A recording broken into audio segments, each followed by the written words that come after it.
Ladies and gentlemen, aviation enthusiasts and curious minds alike, welcome to the thrilling mini-series that will take you soaring through the skies called What Makes This Plane Great? In this episode, we're staying with the North American company and we're going to look at the single-engine trainer aircraft, the T6 Texan, or as us British called it, the Harvard. So, what makes this advanced training aircraft great? Well, despite it being a slow aircraft, it certainly made up for it by being a manoeuvrable and easy handling aircraft that went on to train most Allied pilots who flew in World War II. And it was an aircraft that was much loved by many pilots on both sides of the Atlantic.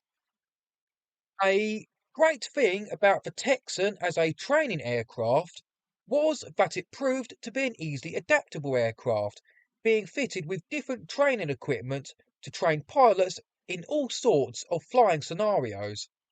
They'd be fitted with equipment like bomb rack, blind flying instruments, guns, and even an arresting hook to train pilots for carrier operations.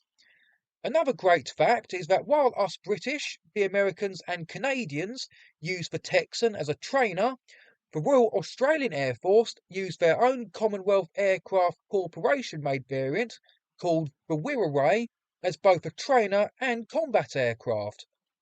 Wirrals were used as a light bomber and ground attack aircraft, and one even managed to shoot down a Japanese Ki-43 Hayabusa.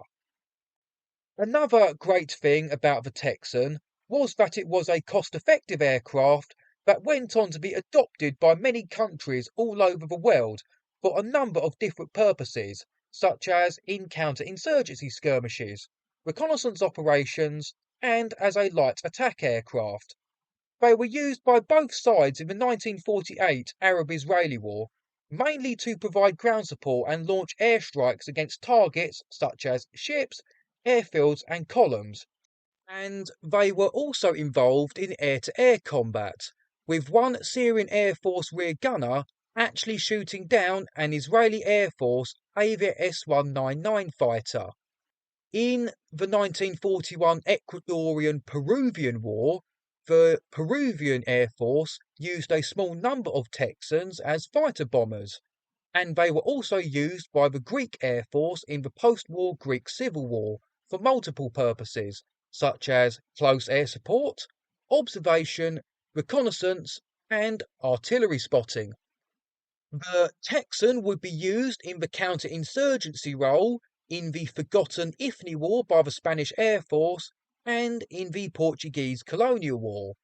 The French used Texans in both light attack and counter-insurgency roles in the Algerian War. The Pakistani Air Force used T6s as a night ground support aircraft in the Indo-Pakistani War of 1971, and they were also used in anger by the Argentine Navy. As well as a trainer in the Second World War, another great thing about the Texan in American service was that they were used as a forward air control aircraft in both the Korean War and to a lesser extent the Vietnam War. These so-called mosquitoes would fly over the battlefield spotting enemy targets. Then they would use smoke rockets to direct fighter bombers to attack the targets.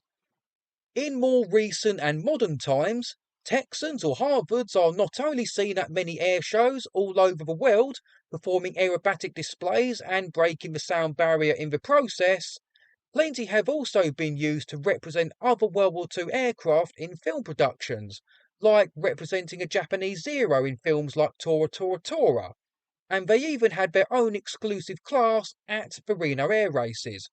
And that's it for this thrilling journey through the skies. If you haven't already, make sure to subscribe to this channel and hit that notification bell so you can stay up to date with my aviation content, etc. Check out the two videos at the end, or my CD reviews, or even the playlist I've created. Cheers.